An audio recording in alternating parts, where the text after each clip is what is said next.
Aí você vai passar por Malaquias, vai passar por Zacarias, vai passar aqui pelo irmão lá que eles falam que é... Chorão.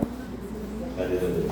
É chorão? O irmão bem rapidinho, né? O Ágio, né? Ageu, alguém pode falar Ageu pro Ágio, né? Ageu, Sofonias, depois Abacuque. Voltando, né? Abacuque capítulo 3. Nós vamos ler todo o texto. Irmãos, olha, semana passada não pude estar aqui no culto à noite, eu fui ali no batismo, ali na igreja onde minha filha estava sendo batizada, foi muito bom, mas enquanto eu estava lá eu pensava nos irmãos, vocês acreditam nisso? Acredita nisso? Eu estava lá e pensando aqui, eu falei, gente, como é que pode esse negócio? Aleluia!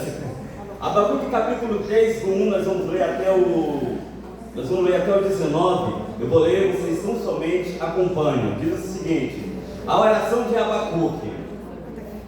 A oração do profeta Abacuque sobre forma de canto. Verso 1, né? Ele diz assim: Senhor, tenho ouvido a tua fama e me sinto alarmado. Aviva a tua obra, Senhor, no decorrer dos anos, e no discurso dos anos, faz-nos conhecida na tua ira. Lembra-te da misericórdia. Deus vem de Temã, santo vem do monte Parã. A sua glória cobre os céus, e a terra se enche do seu louvor. O seu resplendor é como a luz, e raios brilham da sua mão. O seu poder se esconde ali. Adiante dele vai a peste, a pestilência segue os seus passos. Ele para e faz a terra tremer, olha e sacode as nações, esmigalha-se os montes primitivos, os montes primitivos, as colinas antigas se abalam, os caminhos de Deus são eternos. Vejo as tendas de Cusã em aflição, e os acampamentos da terra de Midian temem. Acaso é contra os rios, Senhor, que estás irado? É contra os ribeiros a tua ira? Ou contra o mar o teu furor? Já que andas montado no teu cavalo, nos teus carros de vitória? Preparas o teu arco, a tua aljava está cheia de flecha. Tu fendes a terra com rios, os montes te veem e se escondem. Torrentes de água passam às profundezas do mar, fazendo ouvir a sua voz, e levantam bem alto a sua mão. O sol e a lua param nas suas moradas, ao resplandecer a luz das suas flechas subilantes, ao fulgor do relâmpago da tua lança. Na tua indignação marchastes pela terra, na tua ira pisaste as nações. Tu sais para salvar o teu povo, para salvar o teu ungido, feroz, o chefe da casa dos ímpios, deixando-o descoberto dos pés à cabeça. Transpassa a cabeça dos guerreiros do inimigo com as suas próprias lanças, os quais com tempestade avançam para me destruir.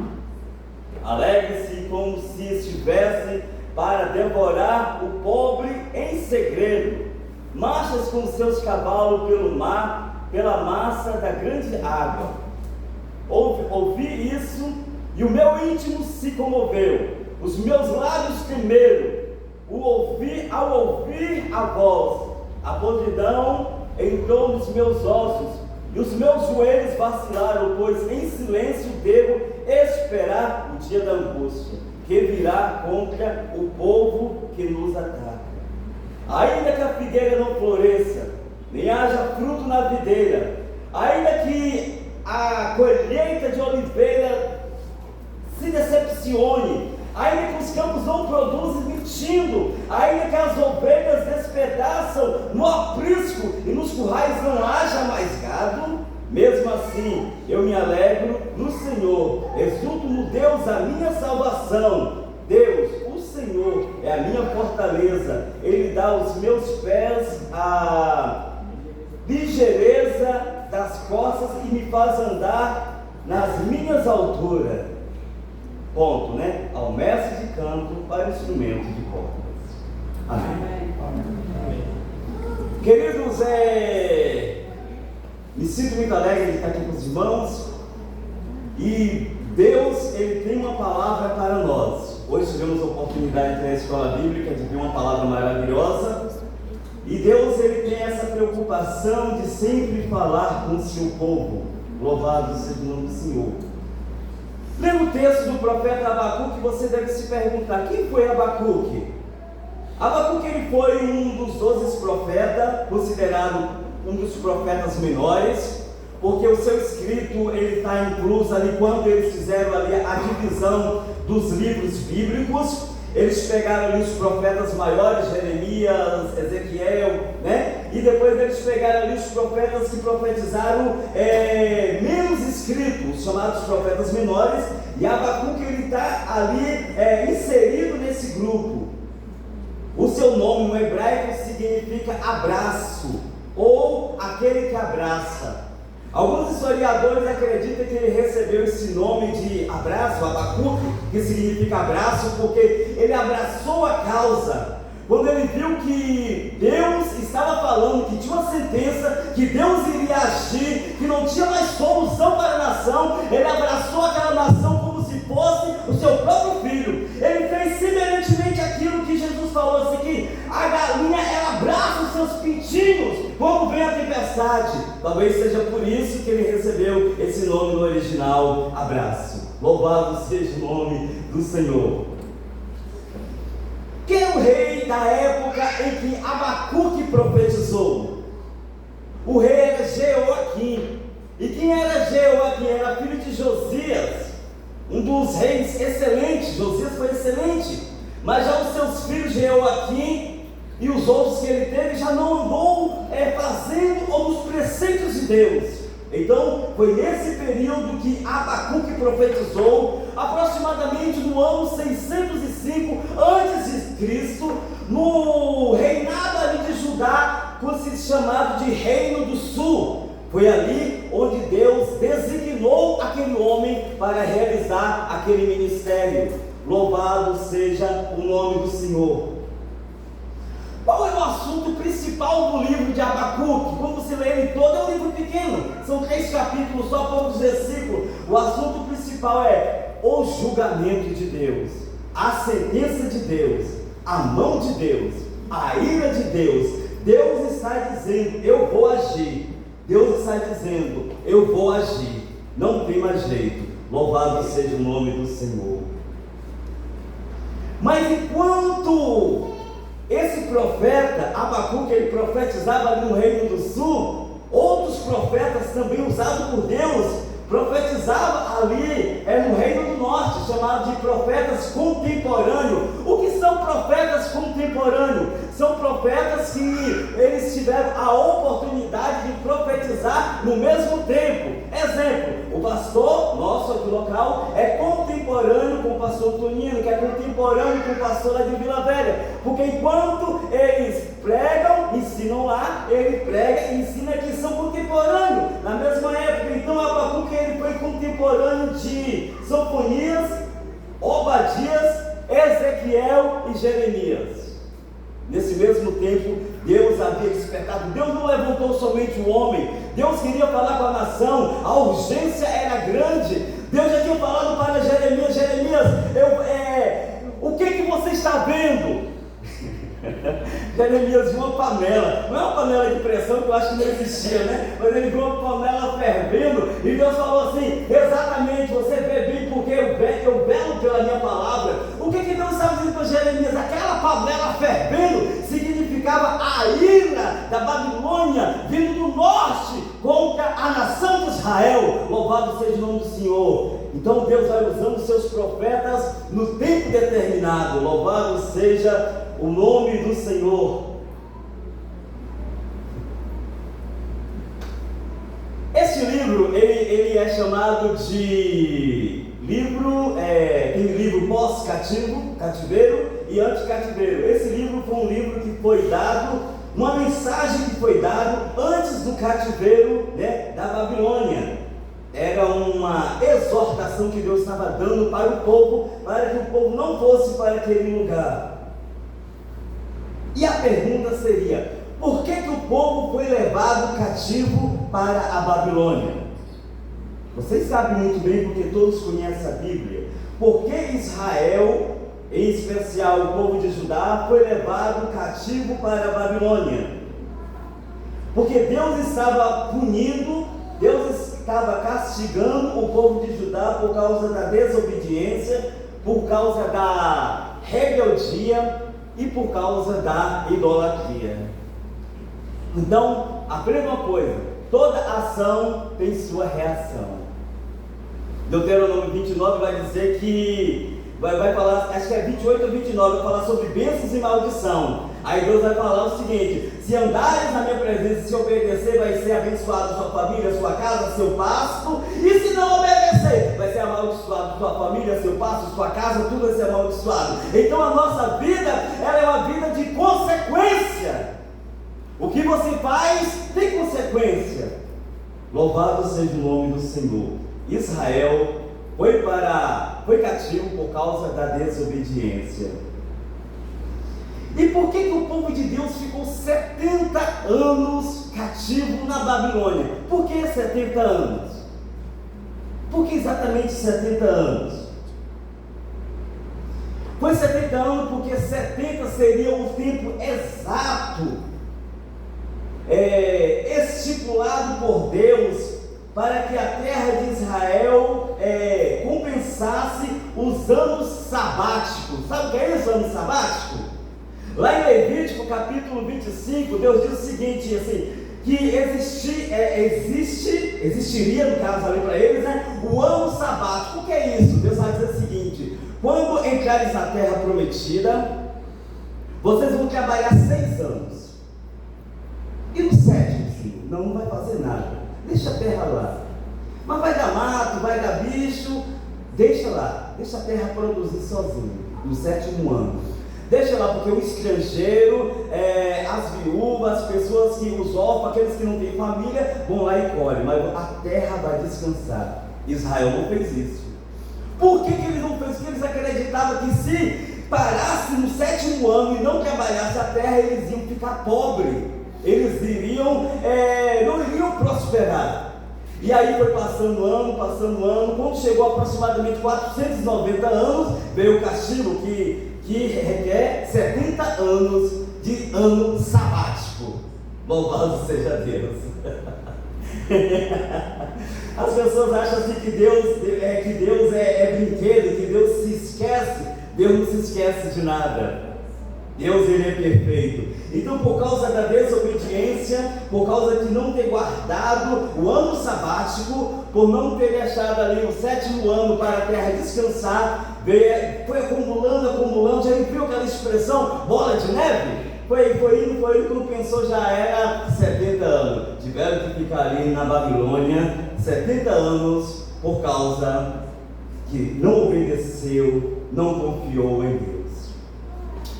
Para entendermos o capítulo 3, é claro que a gente tem que voltar um pouquinho no capítulo 1 para entender o que é que está acontecendo. Por que Deus chama esse homem? Então a gente vai ter que voltar um pouquinho no capítulo 1 de Abacuque e nós vamos ver o seguinte: no capítulo 1, o verso 2 até o verso 4. Abacuque clama a Deus por causa da violência e por causa da injustiça praticada diante dos seus próprios olhos pelas pessoas da sua própria nação.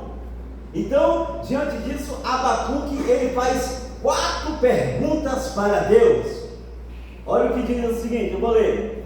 Ele diz assim: até quando, Senhor, clamarei pedindo ajuda e tu não me ouve? Até quando, Senhor, eu vou gritar violência e não há salvação? Porque me fizeste ver a iniquidade? Por que toleras a opressão? Abacuque, ele faz 4 perguntas para Deus. Por que Deus? Então, aqui inicia um diálogo, né? Alguns historiadores acreditam que o livro de Abacuque, ele foi escrito em uma forma meio poética, talvez um canto, talvez uma expressão de dor, um lamento. Você já fez uma oração de dor, quando você está com muito sofrimento e você começa a cantar, tipo assim, Deus, misericórdia, mais ou menos assim, né? Ele estava cantando o sofrimento. Quando chega no versículo 5 até o versículo 11, Deus responde para Abacuque. Então Deus começa a dizer para Abacuque, Deus responde o seguinte, que a maldade de Israel será castigada e que os caldeus será o braço executor, né, do castigo. Deus responde para Abacuque que ele iria usar aquela nação e para ser uma forma de castigar o povo de Israel. Vamos ler. Olhem entre as nações e vejam, fiquem maravilhados e admirem, porque o tempo de vocês é realizado, né? Realizo obra tal que vocês não acreditarão se alguém lhe contar. Verso 6. Pois eis que trago os caldeus, que é o povo da Babilônia, nação cruel e piedosa que marcha pela largura da terra para apoderar-se dos moradores das moradas que não são suas. Eles são pavorosos, terríveis, e fazem as suas próprias leis, impõem a sua própria dignidade. Aí eles começam a falar, nós vamos ler até o 5, né? Os seus cavalos são mais ligeiros do que o leopardo, mais ferozes do que os lobos ao anoitecer. Os seus cavaleiros se espalham por toda a parte, assim, e os seus cavaleiros chegam de longe, voando como águia e que se precipita para devorar. Deus está falando que iria levantar aquela nação para trazer o castigo para o povo. Então presta atenção, eu vou ler só alguns versículos aqui. No verso 6, Deus está falando assim: eu trago os caldeus, ou o povo da Babilônia, para castigar. No verso 7, Deus está dizendo assim: eles são terríveis, eles fazem as suas próprias leis. O verso 8, a parte A, ele está dizendo assim: os seus cavalos são ligeiros como o leopardo. Ele comparou a velocidade, a técnica de guerra, o preparo de guerra dos babilônios como um leopardo, né? Você sabe que, você já pode ter visto aí algum documentário que o leopardo, quando ele sai em busca da sua presa, ele se desloca com tanta velocidade que as patas dianteiras quase encostam na traseira, de tão impulso que ele dá. Deus está dizendo assim: dessa mesma forma são os seus inimigos, que vão vir com força, velocidade contra vocês. Aí no verso 8, na parte B, ele diz o seguinte: eles vão vir com vocês como águia. Já viu como a águia faz? Aqui não tem muito águia, né? Mas a gente vê nos documentários que ela fica lá em cima, ninguém está vendo. Quando ela se precipita, ela faz assim, ó, e pega a sua presa. Deus está dizendo: vai ser assim. Mas por que, Deus? Por causa da desobediência. Aí no verso 9 o Senhor fala assim: e eles vêm para fazer ou para trazer violência. Eles são violentos. Ele não é um povo bonzinho. O verso 10 diz o seguinte: e eles zombam de vocês. Ah, mas nós somos reis. Eles zombam do seu rei. Eles desprezam o seu rei, porque eles são realmente poderosos. E o verso 11 diz o seguinte: ele vem como o vento. Só quando vê já está, né? Você vê o vento, a gente não vê o vento, a gente sente o vento, né? Quando vê já está próximo da gente, né? É dessa forma que Deus está dizendo. Quando Abacuque ele ouve essas palavras de Deus, ele fica indignado. Ele fala: mas como é que pode Deus? Como é que pode ser isso? Como é que o Senhor pode pegar uma nação pior do que Israel para castigar a nação de Israel? Como é que pode ser isso? E Deus vai explicar mais na frente. Eu só quero antecipar aqui. Você já viu quando, eu não sei se hoje pode bater nos filhos como antigamente, né? Eu lembro que minha mãe me batia muito. E ela pegava aquelas varas lá de goiaba, né? Aquele negócio lá. E aquela vara batia que não quebrava não. E depois pegava aquela vara e botava no fogão a lenha para acender, né, o fogo, né? É a mesma coisa. Deus está dizendo o seguinte: eu vou pegar a Babilônia vai dar um couro em Israel, é a linguagem de hoje, né? E depois eu vou destruir a Babilônia, vou queimar, vou destruir, vou exterminar esse povo. Só vai servir para castigo. Então Abacuque, ele abraça a causa, ele fala: Deus, não pode ser assim. Então ele prossegue. Louvado seja o nome do Senhor. Prosseguindo, aí a gente vai ver do versículo 12 até o versículo 17, quando Abacuque ele queixa novamente com Deus, né? Diz o seguinte: Abacuque queixa com Deus, ele questiona como Deus poderia usar os babilônios como instrumento de sua vontade, porque Deus cala quando os perversos devoram aqueles que são mais justos do que eles. Mas, querido, Deus, quando Ele quer agir, se Ele quiser falar, Ele usa quem Ele quiser. Olha só, talvez você está dizendo para nós, talvez lá no seu serviço, alguém está contando uma piadinha de mau gosto, falando lá da mãe do outro, da mulher do outro, não tem isso no serviço? Acho que todo lugar tem. Aí você fica lá rindo, né? Você fica lá rindo igual um bobo, né? Rindo. Mas você não é crente, fica rindo aí ou participando, quer dizer, o próprio ímpio fala, o próprio desgramado fala as desgramas dele, né? E depois ele ainda te corrige. Deus permite que isso aconteça para você aprender e não se misturar, né? Na mesa dos zombadores, aqueles que ficam escarnecendo. Isso acontece, Deus permite com que isso aconteça. Aí no capítulo 12, Abacuque diz o seguinte: não és tu desde a eternidade, ó Senhor meu Deus, ó meu santo. Não morreremos, ó Senhor. Puseste aquele povo para executar juízo, tu, ó rocha, estabelece para servir de disciplina.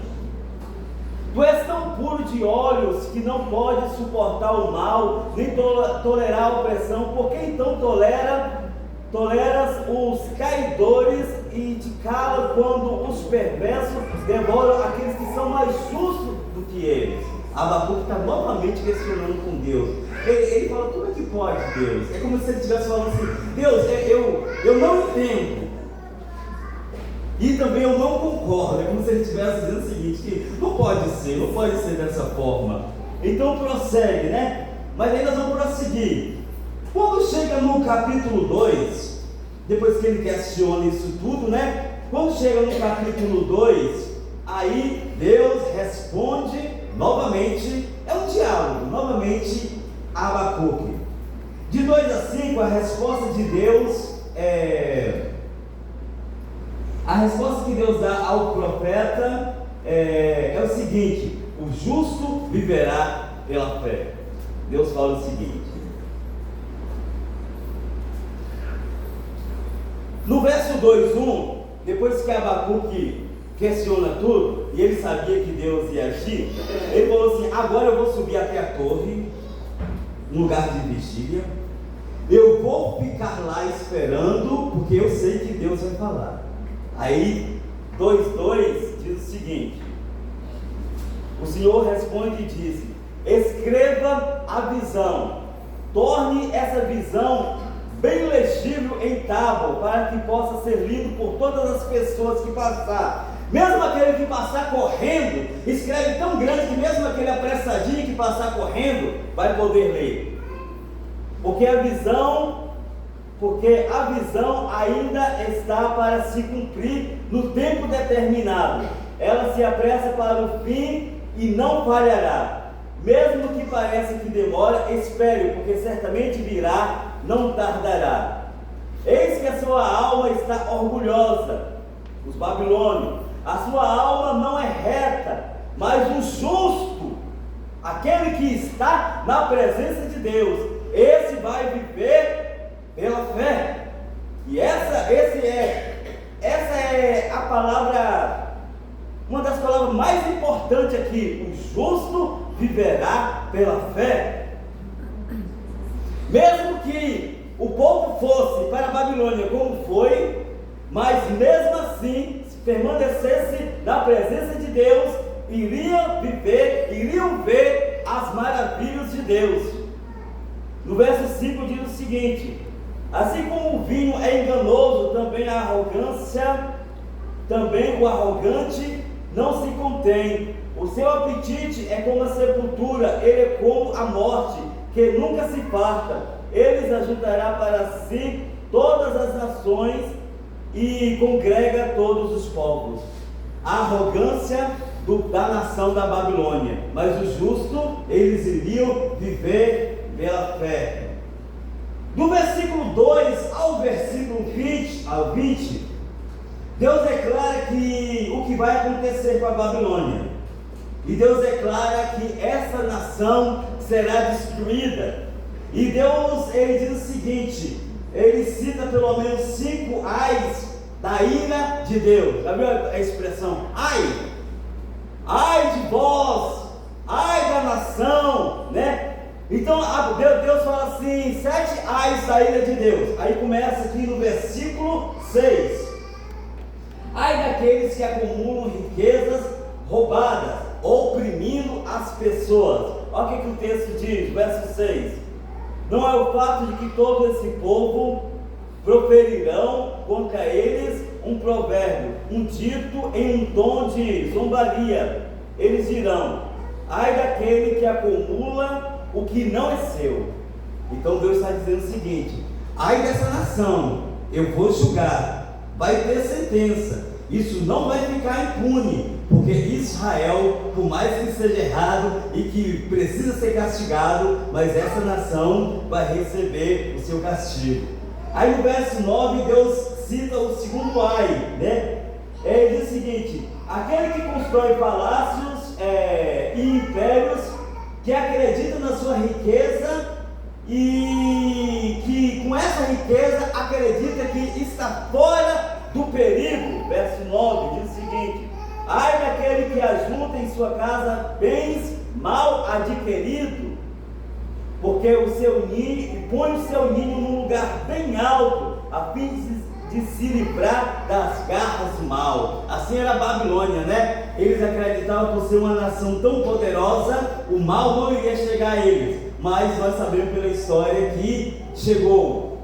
O verso 12 vai dizer o seguinte: que todo trabalho duro dos tiranos para a desfelicidade gloriosa seria em vão, porque todo aquilo seria queimado e reduzido a cinza. Verso 12 diz o seguinte: ai daquele que edifica uma cidade com sangue e a fundamenta na iniquidade, né? Aí prossegue: será que não é a vontade do Senhor dos Exércitos que os povos trabalham para o fogo e que as nações se fatigam em vão? Aí o Senhor vai dizendo, né, que toda aquela riqueza, tudo aquilo seria queimado.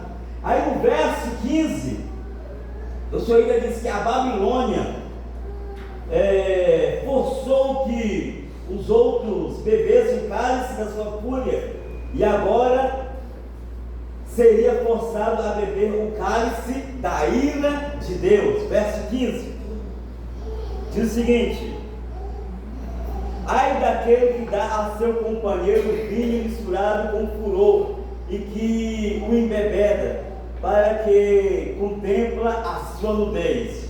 E por fim, o verso 19, que significa o seguinte: é tolice confiar em algo que não tem vida e nem pode respirar. Vamos ver o que diz o versículo? Ai daquele que diz à madeira: acorde, e a pedra muda, levante-se. Pode o ídolo ensinar? Eis que está coberto de ouro e de prata, mas no seu interior não há fôlego nenhum. Eles acreditavam nos deuses que ele fazia, de prata, de ouro, de madeira, mas não acreditava no Deus verdadeiro. Então é tolice confiar em algo que não tem vida, né? O capítulo fecha em contraste absoluto, mostrando que enquanto os ídolos são impotentes, não têm força, o Senhor está em seu santo templo, e que diante dele cala-se todas as nações. Louvado seja o nome do Senhor. Aí encerra o capítulo 1 e capítulo 2 e chega no texto que nós lemos. Agora, já sabendo disso tudo, o profeta começa fazendo uma oração ao Senhor. E ele agora, ele não mais questiona a Deus. No capítulo 3, o profeta, ele não mais questiona Deus. Ele entende que Deus é Deus e que o que Deus designou vai acontecer. Então ele diz assim: olha, Senhor, nós temos ouvido tudo que o Senhor falou, né?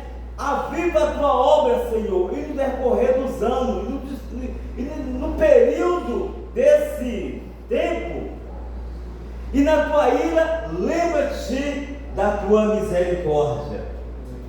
Aqui o profeta está pedindo para que Deus não se esquecesse deles. Ele pede para que Deus haja no presente momento da história, trazendo vida, trazendo renovação espiritual, né, ao povo durante o tempo de crise, porque o povo iria para o cativeiro. E nesse momento de ira, mesmo irado, ele pede a Deus: Senhor, seja misericordioso para com o teu povo. Como nós vemos aqui agora, do versículo 13 até o verso 16, ele entende que parece que o profeta, parece que a mente do profeta volta lá no período que Deus tirou o povo lá do cativeiro do Egito. E como Israel andou em todas aquelas terras, passando ali pela terra de Moabe, passando pela terra de Edom, que era na parte alta, passando, que é o mesmo Seir, passando ali por todos os vales, e ele começa a contemplar a mão de Deus e saber que Deus é Deus. E o castigo vai vir. Deus não vai poupar, mas mesmo no castigo, Deus estava com ele. Quando chega no verso 16, ele diz o seguinte: ouvi isso, e quando eu ouvi isso, o meu íntimo se comoveu. Ao ouvir isso, os meus lábios tremeram ao ouvir a sua voz. É como se tivesse entrado dentro de mim, é como se os meus ossos estivessem podres, e os meus joelhos, eles não permanecem firmes, porque esse dia vai chegar. Esse dia vai chegar. No verso 17, ele está esperançoso. Esperança na aflição, aleluia, aleluia. Você não vê mais nada, ninguém vê esperança para você, ninguém vê nada. As pessoas dizem: olha, não tem mais jeito, não tem mais jeito, está desenganado pelo médico. É uma pessoa que não vale nada, é uma imundícia para o mundo ou para a sociedade, não vale nada. É nessa hora que Deus age. Aleluia! Então, imagina bem, qual era a sobrevivência, qual era a riqueza da nação de Israel naquela época? Era pecuária e era agricultura. E quando as nações vinham, imagina essa nação vindo como um gafanhoto, ou vindo como uma águia em uma velocidade, ou vindo nos seus cavalos como um leopardo. Eles iriam destruir tudo. Eu vi um documentário que quando eles sitiaram a cidade de Jerusalém, Eles ficaram 14 meses até destruir a fortaleza da cidade de Jerusalém. Daniel, o que acontece em 14 meses quando não entra mais alimento na cidade? Exatamente, foi isso que aconteceu. A estratégia era tão grande que eles não queriam destruir logo não. Eles eram o seguinte, eles invadiram, olha a estratégia, invadiram, circularam. Aqui ninguém entra, ninguém sai. E ficaram ali. Aí o povo foi ficando, foi comendo o que tinha, foi regando. Os soldados foram enfraquecendo, não tinha mais força. No último momento sai fraco, pálido, sem força, anêmico, sai para morrer. Essa foi a estratégia. Abacuque sabia disso, e ele diz o seguinte no verso 18: ainda que a figueira não floresça, não vai florescer porque não tem, vai ser destruído. Ainda que não haja fruto na videira, a videira, ela produzia, o que a videira produz? Vinho, mas também produz uma geleia maravilhosa, talvez a gente não conhece, né? Uma geleia maravilhosa. E ainda que não tenha esse alimento ou essa mercadoria para ser vendida, e ainda que não seja feita a colheita da oliveira que produz o azeite, ainda que aquele fruto minta. Sabe o que é fruto mentir? Você já teve a oportunidade de ver um pé de cacau? Aí você chega embaixo de um pé de cacau, aí você vê aquele monte de, eles chamam de, como é que chama aquilo? É umbigo, birra, não sei qual é a palavra que usa, aquele monte de cacauzinho pequenininho assim, ó. Aí você vê, nossa, que lindo! Aí passa um vento, ou a vassoura de bruxa, né? Aí passa ali, vende tudo, morre tudo, não nasce para nada. É isso que ele está dizendo. Ainda que isso aconteça, e os campos não produzem mantimento, não vai ter mantimento, então vai ter o quê? Fome! Ainda que as ovelhas se despedacem lá no aprisco, lá, elas caem de um lugar alto e morrem, ou que seja roubada ou queimada, ainda que isso aconteça, e nos currais não haja mais gado, então não há mais nada, só a miséria, né? Ele está dizendo isso. Ainda que a miséria abraça toda a nação, ele diz o seguinte, verso 18: mesmo assim, eu me alegro no Senhor. Oh, aleluia! Isso que é fé, isso que é homem de Deus. Aleluia! Às vezes a gente não tem o quê? Um frango no domingo, a gente fala, mas não tem nada em casa, né? Talvez tenha até uma lasanha, mas não gosta de lasanha, talvez tenha um peixe, mas não gosta. Queria um frango, né? Não tem nada, né? Fica chateado, né? Abacuque diz diferente, né? Mesmo assim, eu me alegro no Senhor e exulto no Deus da minha salvação. Por quê? Porque Deus, o Senhor, ele diz que Deus é a fortaleza dele. Deus é a minha fortaleza.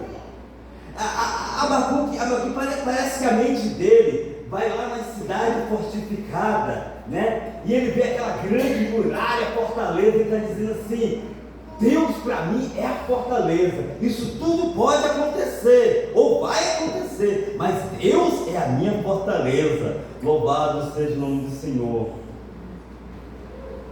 Ele diz assim: ele dá aos meus pés a ligeireza da corça e me faz andar nas minhas alturas. Os historiadores dizem que a corça, quando ela vai ali, correndo, ela tem a capacidade de sentir a vibração da água no casco, né? Se tiver uma irrigação, um cano passado por baixo, lá em cima, né? O cano lá embaixo, ela pisando lá em cima, ela consegue sentir. Abacuque está dizendo o seguinte, né? Que é alimentado por Deus, né? Ele será como uma corça, porque a corça é considerado um animal ligeiro, veloz. Deus vai me dar essa esperança. Louvado seja o nome do Senhor. E termina dizendo: ao mestre de canto para o instrumento de corda. Parece que é uma poesia, parece que é uma música, né? Daria até para o poeta pegar essa música e fazer uma bela melodia. Louvado seja o nome do Senhor. Aí você fala: tá enrolando. mas o que isso tem a ver com nós? Isso é interessante. O que isso tem a ver com nós? Querido, nós vivemos mais ou menos, ou semelhantemente, essa mesma situação. Deus vai permitir com que a igreja passe pelo estreito, ou pelo vale da sombra da morte, né? Deus vai permitir porque as coisas estreitam, já está acontecendo, mas mesmo quando isso acontecer, nós temos que saber que nós não estamos firmados no homem, nós estamos firmados em Cristo. A igreja ela não está firmada em Pedro. Lembra lá de Mateus capítulo 16, a partir do verso 15, quando Cristo fala para Pedro assim: e tu és bem-aventurado és Simão Barjonas, porque não revelaste a carne e o sangue, mas o Pai que está no céu. Eu todavia te digo que tu és Pedro, migalha de pedra. Vamos chamar de brita, aquela britinha zero que a gente usa no concreto. Mas sobre esta pedra, ele se refere a ele, a grande pedra inabalável, eu edificarei a minha igreja, e as portas do inferno não vai prevalecer contra ela. Louvado seja o nome do Senhor. A igreja, ela está firmada, fundamentada, centralizada na pessoa de Cristo Jesus. Quando isso acontecer, ainda que você, irmão, passa dificuldade, como foi falado aqui na escola bíblica, ainda que você não esteja vivendo os melhores dias da tua vida, ainda que você não tenha aquele carro que você gostaria de ter, ou aquela moto, talvez aquela bicicleta, eu não sei o que você almeja, se alegra no Senhor, aleluia, diz para Deus, muito obrigado pela tua salvação. Louvado seja o nome do Senhor, porque Deus tem salvação para nós. E com essas palavras eu encerro fazendo uma oração. Bondoso Deus, Pai do nosso Senhor e Salvador Jesus Cristo, fortalece-nos na tua presença, porque eu acredito que o Senhor queria falar comigo através desse texto, mas usou a oportunidade para falar o coração de muitos. Muito obrigado, Senhor Deus, por esse momento. Que fica registrado, Deus, em nossa vida, no nome de Jesus. Amém. Eu agradeço a oportunidade.